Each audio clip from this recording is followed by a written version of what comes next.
The Tigre were an American feminist all-girl art punk band who were considered part of the Riot Girl scene from New York.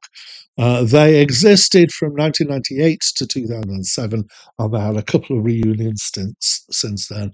They released 3 albums. Hi, my name's Dan, and this is a review of Le Tigre by Le Tigre.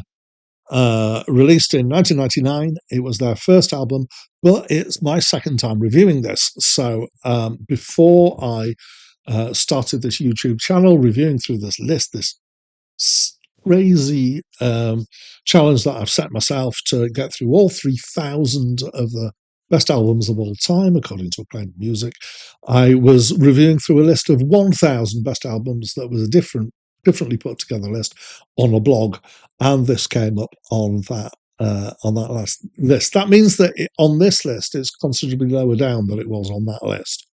And on that occasion, previous review, I didn't like it. In fact, I hated it, and I was quite sarcastic about it. And I'm not going to subject you to that review because my opinion has changed. And this is, interestingly for me, maybe not for you, this is the second review in a row that I've done on this channel where I've reviewed it previously, and in the second coming back to it, it's got an improvement in score as a result of me liking it more. Let's get into it, though.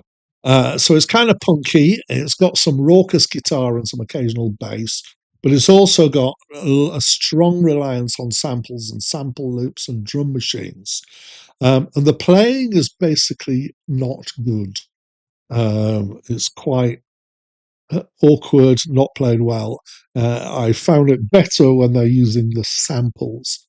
Also, tuning at times is an issue. Not hugely amount of the time, but there are occasions when it slightly tweaked me with that.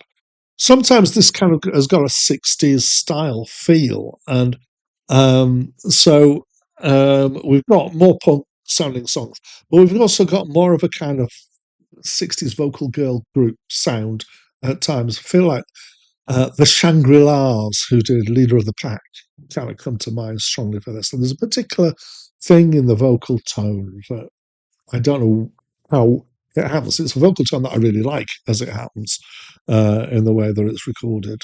There's bits of spoken word on here. Sometimes they're obviously taken from elsewhere samples, and sometimes it's them, and they do things like lists, and there's a certain amount of politics and social commentary going on here. Anyway, it's overall musically, it's got a distinctly lo-fi feel to it, despite its reliance on samples.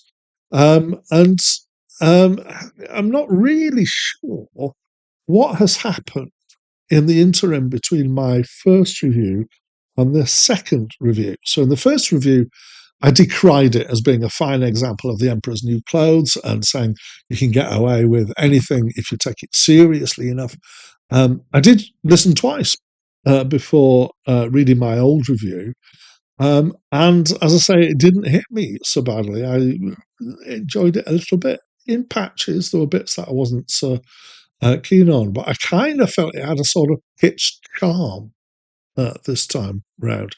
Also, it does help that it doesn't take itself totally seriously, which is in its favour. Often is for stuff like this. So it's possible that over several years of reviewing stuff outside my normal comfort zones, my ability to appreciate some kinds of music is changing. And actually, it'd be crazy to think that it wouldn't change. But having said all that, I think my enjoyment is still patchy. There are still bits of tracks that I feel are just cringy and embarrassing, and mostly that's the bits where they're playing, I'm afraid. Overall, they just about carry it with their attitude, which isn't aggressive, but somehow the way they approach it does legitimize it a bit. So, from me, mixed feelings, but it has grown on me actually a reasonable amount. And yeah, I'm going to repeat the word charm, but I don't mean this patronisingly for an all-female group. Please don't think that of me.